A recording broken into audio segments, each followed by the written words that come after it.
ताई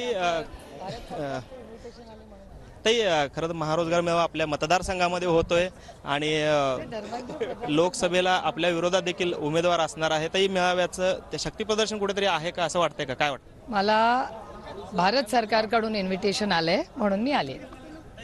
ताई फडणवीसांनी काल टीका केलेली आहे.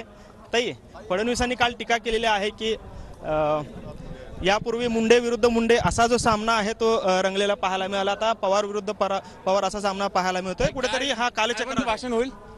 मला नाही माहिती बाबा. शासकीय कार्यक्रम आहे, शंका उपस्थित केल्या जात आहेत. मला नाही माहिती. पुन्हा फिरून आलेला आहे. मुंडे विरुद्ध मुंडे संघर्ष पहिला. पवारांच्या बारामतीत पवारांचा फोटो दिसत नाही पुढे स्टेजवर. काय चाललंय? मी आज पाणी प्यायला चालले. खूप काय बारामतीकर म्हणून मी रोजच उत्सुक असते. मी तुमचं पण स्वागत करायला उत्सुक असते. या कार्यक्रमाला बारामतीकरांपेक्षा विद्यार्थ्यांची संख्या जास्त दिसते. विद्यार्थी हाकून आणले विद्यार्थी दिसतात बऱ्यापैकी या ठिकाणी. नाही, मला एकाच गोष्टीची काळजी आहे की विद्यार्थी 10 वाजल्यापासून बसलेले आहेत.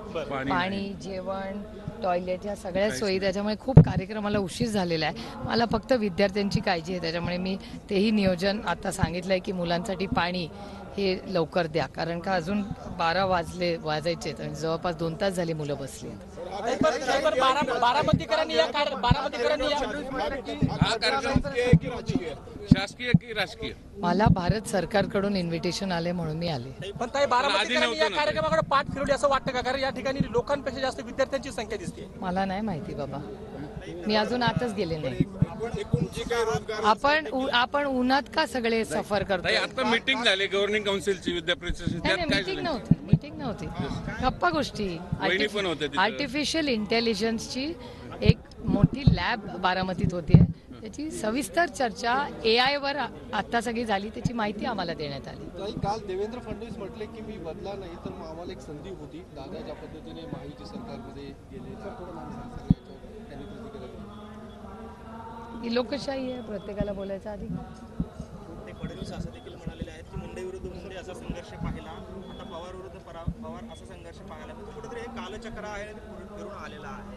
ठीक आहे, त्यांचं मत असू शकते. लोकशाही आहे, प्रत्येकाला विचार करायचा अधिकार. असं दावा केला जातो तुम्ही बेरोजगारी मुद्दा नेहमी मांडता म्हणून मेळावा इथं ठरवून घेतला गेलाय शासनाकडनं. बघूया ना नक्की. आता डेटा जो तुमच्याच चॅनलवरनं येतोय किंवा वर्तमानपत्रात आज आलेला आहे, त्याच्यात असं सांगण्यात आलंय की 43,000 नाही 30,000. त्याच्यामुळे मी माहिती घेते सरकारकडून की पहिलं वर्तमानपत्रात आलं होतं की 43,000 नोकऱ्या येणार आहेत.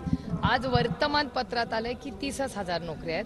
आणि वर्तमानपत्रातली माहिती आणि चॅनलवरची माहिती अशी आहे की हे सगळे अप्रेंटिसशिप किंवा टेम्पररी ट्रेनिंगचे जॉब आहेत असं सांगण्यात येत आहे. त्यामुळे मी माहिती काढते, कारण का माझी समज अशी झाली होती की 43,000 नोकऱ्या मिळणार असं मला वाटलं होतं जेव्हा मी पहिल्यांदा वर्तमानपत्रात वाचलं. त्याच्यामुळे नक्की नोकरी आहे का टेम्पररी काही म्हणजे नुसतं स्किल अपग्रेडेशन आहे का काय, याचा थोडीशी माहिती मी डिपार्टमेंट माहिती असे सगळं कॅम्पस मध्ये इंटरव्ह्यू होतं, प्लेसमेंट होतं, ज्याला आपण ते सगळं फिरून इथं आणले असं मी ऐकलं. नाही बट प्लेसमेंट मध्ये परमनंट जॉब्स आहेत का? कशाला उन्हात उभ्या सारखा इकडे.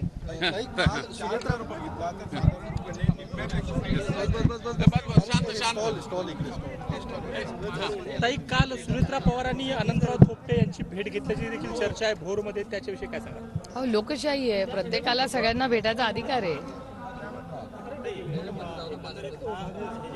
मेळावा आहे तो शक्ती प्रदर्शन पाहायला मिळतं, कारण 5 जिल्ह्यांचं एकत्रीकरण या ठिकाणी केलेलं आहे आणि पवार साहेबांच्या बारामतीमध्ये हे केलेलं आहे. कुठेतरी हा इशारा आहे किंवा हे सूचक विधान आहे का एकंदरीत आगामी लोकसभांच्या मध्ये? मला नाही माहिती, मी असा विचार करतच नाही, त्याच्यामुळे मला माहिती नाही.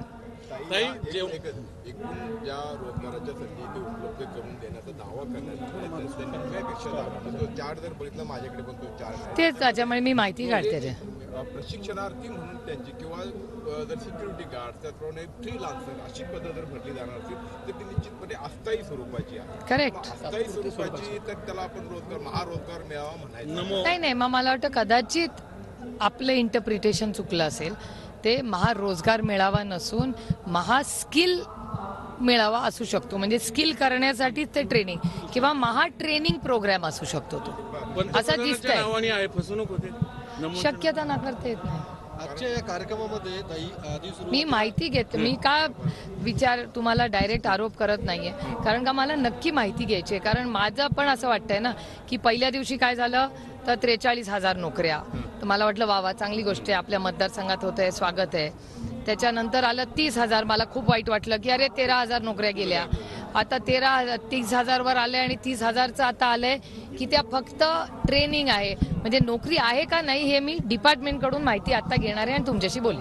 ताई मग हे सुरुवातीला याच्या अर्थाने शासकीय यंत्रणेचा गैरवापर होत नाही का? म्हणजे नाही तेच तर बघायला लागेल ना. जर जॉब्स नसते आणि शासकीय यंत्रणेचा कधी यांनी गैरवापर नाही केलाय. शासन आपल्या दारी काय आहे, हे जुमलाच आहे शासन आपल्या दारी. ताई एवढा करोडोचा खर्च करायचा शासनामार्फत आणि त्यातनं प्रचार घडवायचा. नाही माझं म्हणणं आहे एवढा सगळा खर्च करायच्या ऐवजी सरसकट कर्जमाफी आणि विजेचं बिल शेतकऱ्यांचं माफ करावं सरकारनं. ताई ताई ताई साई सुरुवातीला इलेक्शनच्या पार्श्वभूमीवर आणखी एक जुमला वाटतोय का?